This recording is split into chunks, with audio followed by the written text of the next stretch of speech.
क्या आप एक निडर की भांति अपने जीवन को व्यतीत करना चाहते हैं? स्वतंत्रता और आत्मसम्मान के साथ,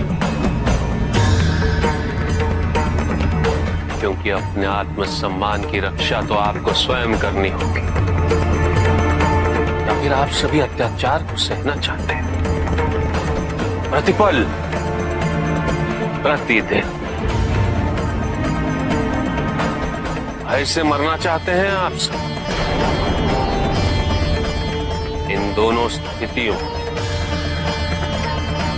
मूल्य तो हमें ही चुकाना होगा।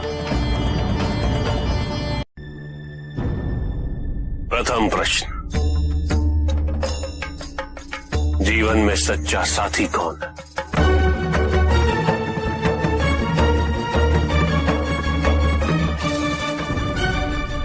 धैर्य। धैर्य ही जीवन का सच्चा साथी है।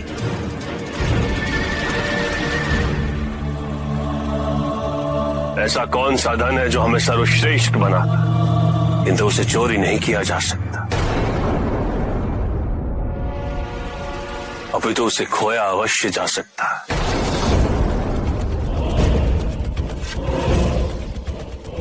ज्ञान। जिसके पास ज्ञान है वो सर्वश्रेष्ठ बनता है। ज्ञान हमसे कोई छीन नहीं सकता, अपितु हम अपने अहंकार से उसे खो अवश्य सकते हैं। उत्तम। वो क्या है जिसे त्याग के हम सबके प्रिय बन जाते?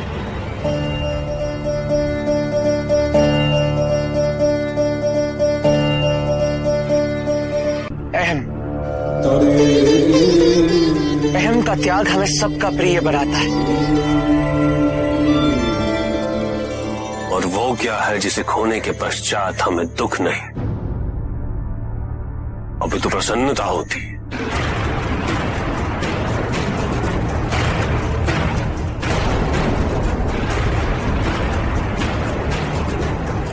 क्रोध। उत्तम पुरुष कैसे बना जा सकता है? ऊंचे कुल में जन्म लेने से, ज्ञान अर्जित करने से, या फिर शीतल स्वभाव से? क्या?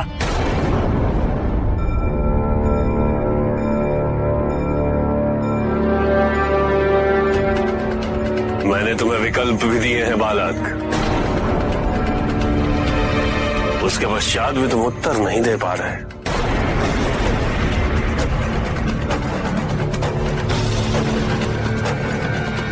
शीतलता। जिसमें शीतलता नहीं, उसका पतन निश्चित है। अति उत्तम। तब अंतिम प्रश्न, उक्त प्रश्नों के उत्तर में तुमने जिन गुणों का उल्लेख किया, उनमें से सबसे महत्वपूर्ण गुण कौन सा? इस संसार में सबसे महत्वपूर्ण होता है अपने परिवार के प्रति प्रेम तथा समर्पण। किंतु मेरे किसी भी प्रश्न का उत्तर ये नहीं था बालक। आपकी दृष्टि में उत्तर जो भी हो, किंतु मेरे लिए मेरे परिवार से महत्वपूर्ण और कुछ भी नहीं।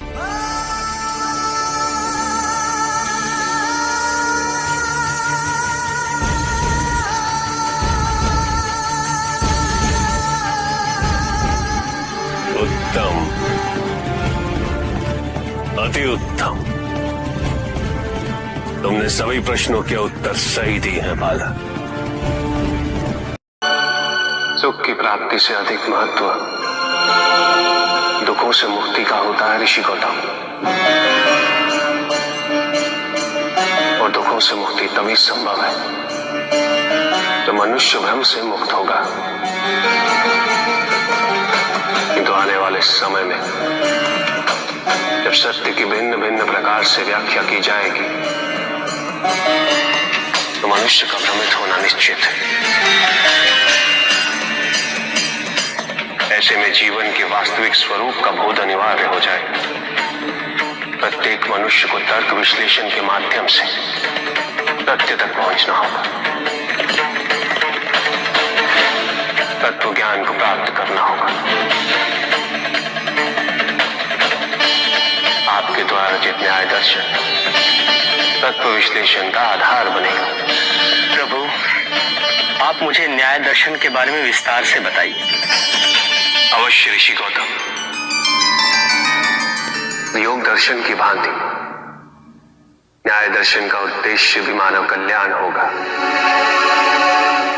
समाज के निर्माण और समानता के लिए संसार को इसकी आवश्यकता होगी।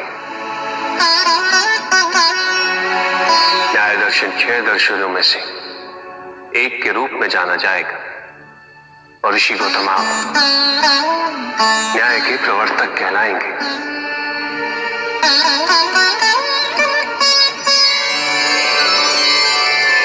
अच्छा प्रभु, अब मुझे न्याय के तथ्यों के बारे में कुछ बताइए। न्याय दर्शन में आपको 16 तथ्यों का समावेश करना होगा ऋषि गौतम। तो ये 16 तथ्य कौन कौन से हैं प्रभु? प्रमाण, संशय, प्रयोजन, दृष्टांत, सिद्धांत, जल, छल, जाति, निग्रहस्थान, हेत्वाभास, निर्णय, वाद, वितंड, अव्यय, तत्, प्रमित। इन 16 तथ्यों का अध्ययन न्याय रचना के लिए अनिवार्य है ऋषि गौतम।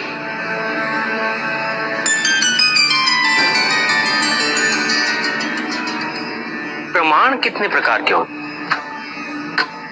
प्रमाण 4 प्रकार के होते हैं ऋषि गौतम। प्रत्यक्ष, अनुमान, उपमान और शब्द। इन चारों के माध्यम से जो सिद्ध होता है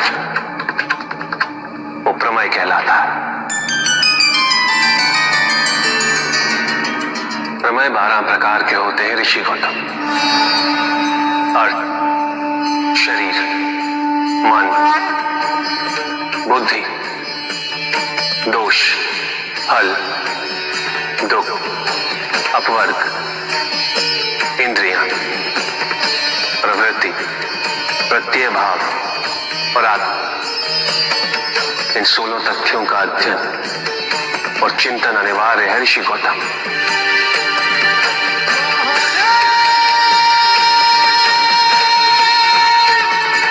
ये तो मेरा सौभाग्य है प्रभु।